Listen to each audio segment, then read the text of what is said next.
we felt that we were not just doing our job, but we were also taking part with our job in defending an idea of Europe and not only of Bosnia.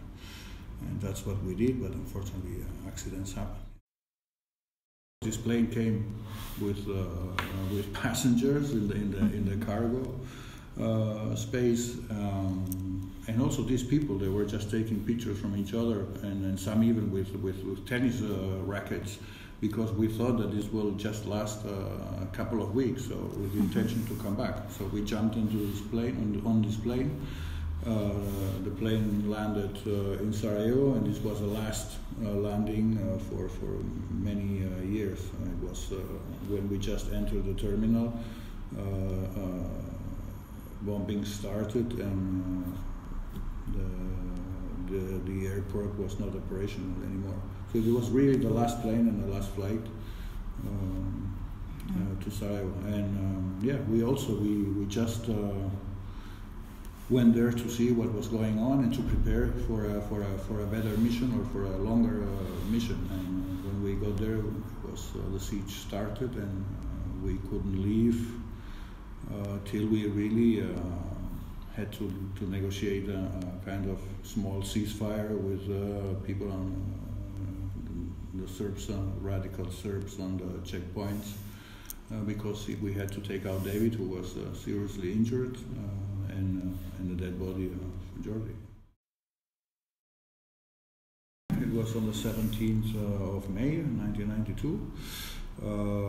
There were 6 of us living in the same apartment. We went out because it was the first day of the siege with no bombings. And in fact, they were covering a demonstration of the citizens of Sarajevo against the war. It was really a special day because for the first time, and it was a very nice, sunny, clear day in May, and we thought, okay, that's the first moment of peace that we can experience in several days, so or weeks.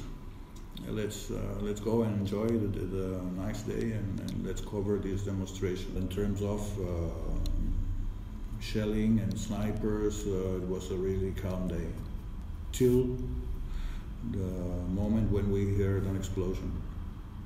And we heard it from the presidency, so it was not far away. It was the first bomb that followed this day, and okay, we didn't pay too much attention.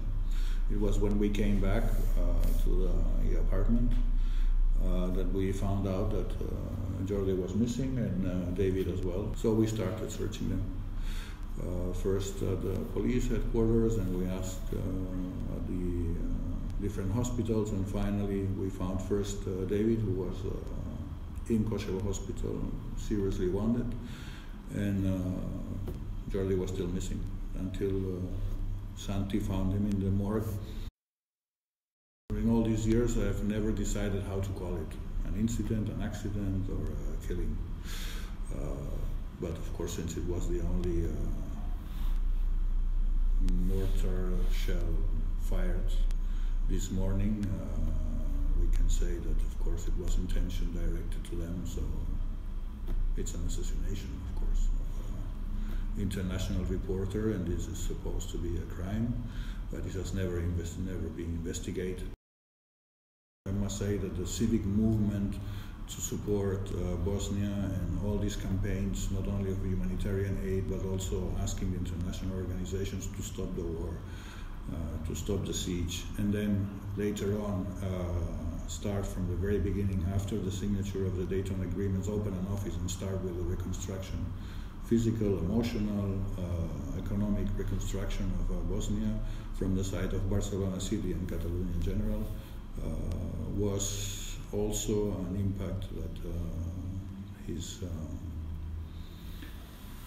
his life, or the loss of his life, left behind.